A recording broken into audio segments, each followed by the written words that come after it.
Hello everybody, welcome back. This is episode number 9 of the Vanarama YouTube Football Manager 2018 experiment with Celtic and Rangers in the English League. Now obviously, as you know, we started from the Vanarama. We're now in the Championship, and for the first time our teams didn't get promoted.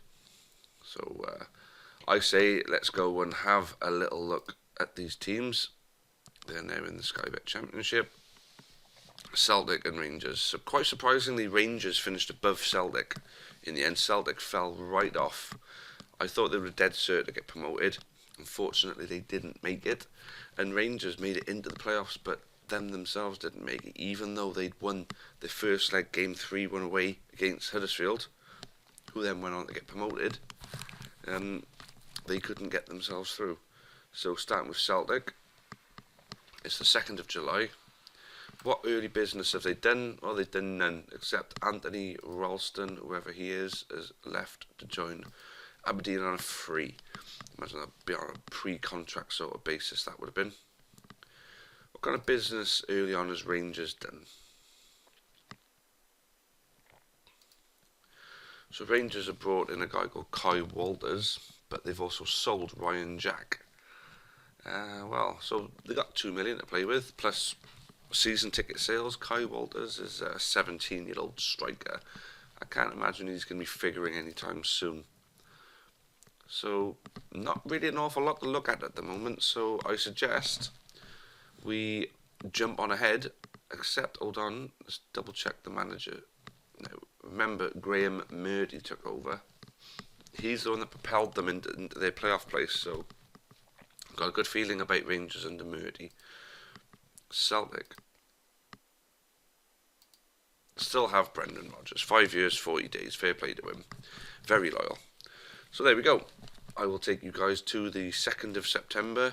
We'll see what business they've done in the summer transfer window and see what kind of start they both make to their second season in the Championship. I will see you there. Okay, so here we are, the 2nd of September. And as you can see, 8th and 10th for Celtic and Rangers. Both 1-2, it's just Rangers have lost one more, and Celtic have drawn one more. So they haven't played each other yet. So, what kind of business did they do during the summer transfer window? Now, here we go. Well, Celtic have gone a bit stingy now. So they've got loans. Lots of loans, and Franco Armani, whoever he is, he's a 34-year-old Colombian goalkeeper. Must be as a backup option. But as you can see, 6 players on loan. And they're paying a total of, around about 330k a month in loan fees as well. They sold Andre Wisdom for 12.75. Martin Hintregger, that's that really good centre back that they had last season, and Kwasi Eboué they've sold on. So I'm just wondering now, they've allowed these players to go. Are these players going to fill that void now? These all must be regens. 19-year-old centre back. A 21-year-old attacking midfielder, right or left. A centre back, but he's worth a lot of money, so it means he must be decent. So, 24 years old on loan from Southampton. Leslie Drost. Well, they actually do look pretty damn good. Some of these. Tom Davis from Everton. So these loan players, are they going to be enough? Surely Celtic haven't spent all their money that they need to resort to getting players in on loan. So the finances are rich, so they have got a lot of money. Are they trying to get promoted on the cheap? I don't know. I don't think it'll work. I fear for Celtic. Rangers, on the other hand, what have they gone and done? Very much the same. Loan players, and these players are, Ryan Fredericks must be something of a backup player. Brought in from Nottingham Forest. A centre back, maybe something of the same.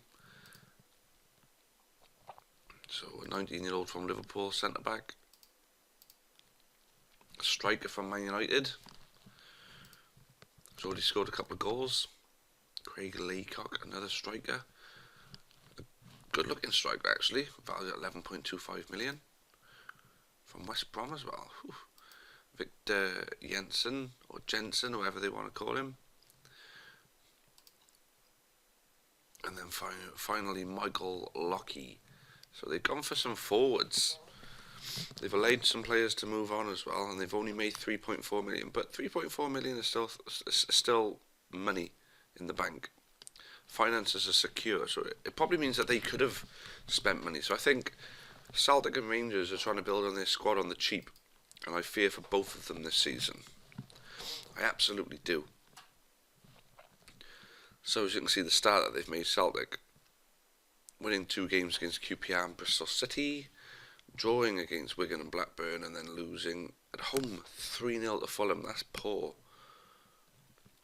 So Rangers have beaten Preston and Brentford by the odd goal, drawn 0-0 with Barnsley, lost to Sheffield Wednesday 3-0 away, and 3-2 to Swansea away. So yeah, like I say, I fear for them for this season, for these two. I don't think they're going to get promoted again, but I was very wrong in the last season. I could be wrong in this one too. I tell you what, there's nothing else really to look at. It's been quite underwhelming so far, so let's move on and see what the 30th of November brings us. Okay then, 30th of November, and it's not looking too good, is it really? Celtic in for a shot at the playoffs, but see, they're throwing away too many points with draws. You haven't got that firepower, or that extra goal that's going to win them that game. I just honestly thought Tammy Abraham would have been the one, but look at this. Look at that. All their wins, mainly, they've only won 1 game at home. That is atrocious. Look at that. All those draws at home, and the losses. Only 1 loss at home, but all those draws at home. They need to convert them into wins. If they could have converted a few of them into wins, say 3 of them, that's 6 points. That's 1 point off second place. And look at who's second, Exeter. What? Hey, the bloody hell are Exeter in second place in the Championship? Sorry to take it away from the regular, but media prediction 24th, and they're in second. And it's not like they got a buttload of money. That's brilliant. Fair play. Absolutely excellent. But someone who's not excellent at the moment, far from it, is Rangers. I did predict Rangers would be bottom end Championship, top end League 2, and that's what they're showing at the moment. But they made the playoffs last year quite unexpectedly. So I don't know why it's going so badly for them. They've won 3 games at home, only won 1 away game. Some draws at home, but they're losing a lot of games. They've lost 3 at home, but they're losing a lot of away games. I think it's only losing by the odd goal though. That's the thing. I mean, since Sheffield Wednesday, Sheffield Wednesday are the only team to beat them by more than 1 goal. So I suppose little tweaks could fix it for Rangers, but I've got a feeling about the manager now. Yeah, Murty got sacked. And looking at it quite rightly so at the beginning of this month. So Andy Hughes took over as caretaker, and then now Justin Walker is in charge. Took over on the 20th. So has he played any games yet? So he took over on the 20th. He played 3 and lost 3. That's a bad stat. That's awful. That form is just dire.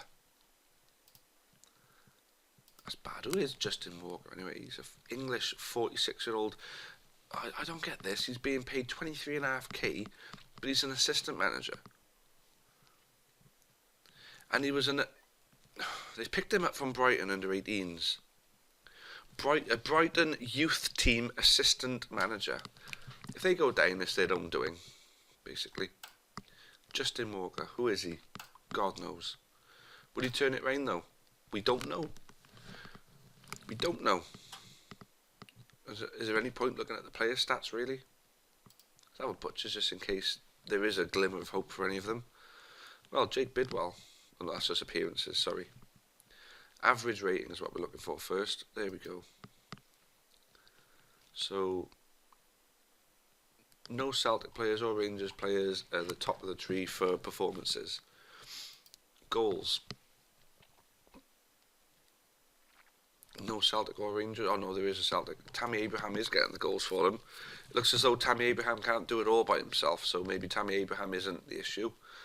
Maybe their midfield or their other strikers are the issue. Both of them got a little bit of money behind them, and they both need to spend. Celtic can still get promoted at the moment. Rangers technically could still get promoted. We've seen the turnaround that they were in a not quite as bad, but in a similar position last season. But they managed to finish in the playoffs. I mean, look at it, 17 points. So 4 wins puts them on 4 wins puts them on 29 points, which is touching distance. But then they'll obviously pull away a little bit. But 4 wins puts them up around there. Another 4 wins puts them up around there, I think. So it's about going on a run for Rangers. I believe they got the players. You look at the value of some of them players. Some of them players are really, really good. And some of them are actually theirs as well. So they've done well in the transfer market, but I just think the manager position is all wrong with Rangers at the moment. But we'll have to wait and see, guys. That's the end of this episode now. The next episode will conclude this season. Will Celtic go up? Will Rangers go down? Will none of them do anything again? Will they both stay in the Championship? Will they spend their money? So that'll be the first point, that when you pick up the very next episode, that'll basically be the first thing that you'll see, is where they are in February and what they did in the January transfer window. So, guys, I love you and leave you on that one. Hope you're still enjoying the series. It's halted a little bit because they're stuck in the Championship. I'm hoping Celtic at least can make the Premier League next year, but I want both of them again in the Premier League. But as I said, Celtic bottom end Premier League, top end Championship. Rangers bottom end Championship, top end League One.